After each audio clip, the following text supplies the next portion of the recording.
The geopolitical bias of Jews and Muslims. Certainly not me.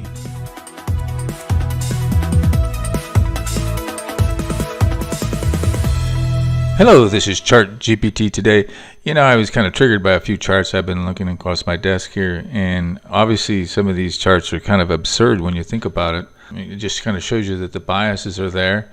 Are they justified? Not justified? I'm not going to get into that. I just want to show you what people are thinking and let you make the determination whether that's justified or unrealistic, etc., etc. Here's one here that kind of struck me here. Countries that recognize Palestine. Now, obviously, the U.S., Canada, and much of the quote-unquote Western world, which is getting smaller and smaller, Australia's in there, have not recognized Palestine, but most of the rest of the world has. If you look at the shaded area there, it's kind of interesting. You can say, well, they shouldn't or they should. The point is that some countries have, and that just shows you that the world is becoming more and more polarized. Of course, you look at these, the UN Human Rights Commission, you look at the resolutions since 2006, you can say they've all been against Israel. Here's kind of a comment here. Since 2006, the Human Rights Commission has condemned Israel more than the worst human rights abuser combined. So you have to ask yourself, okay, well, it's justified, you might think, some people would say, but you got to also realize the UN has, about 50 member states that are majority Muslim, so there's a bias there.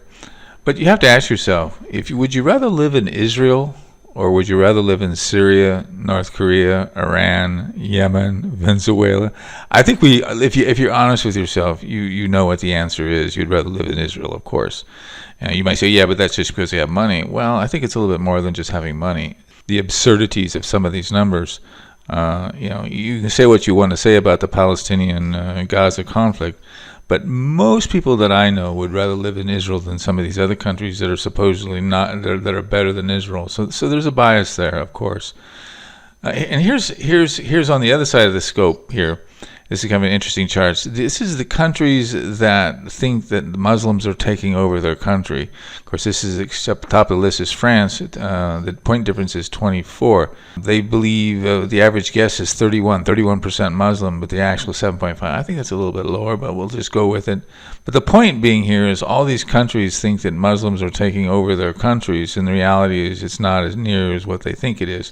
Now, of course, that doesn't mean in the future that doesn't change, but it just shows you the bias people have. And whether it's justified or not, it's not my point here. It just shows you what people believe.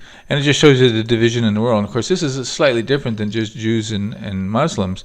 Most sanctioned countries in the world, Russia, Iran, Syria. And of course, the dark red represents recent ones because of the Ukraine situation. So you can see all these countries that are being sanctioned.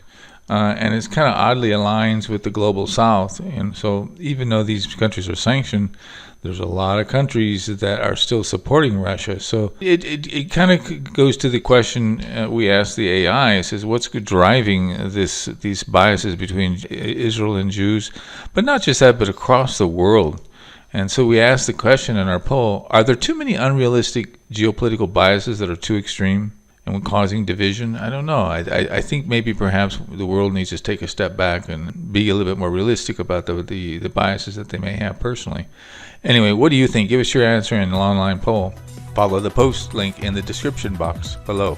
Now don't forget to subscribe.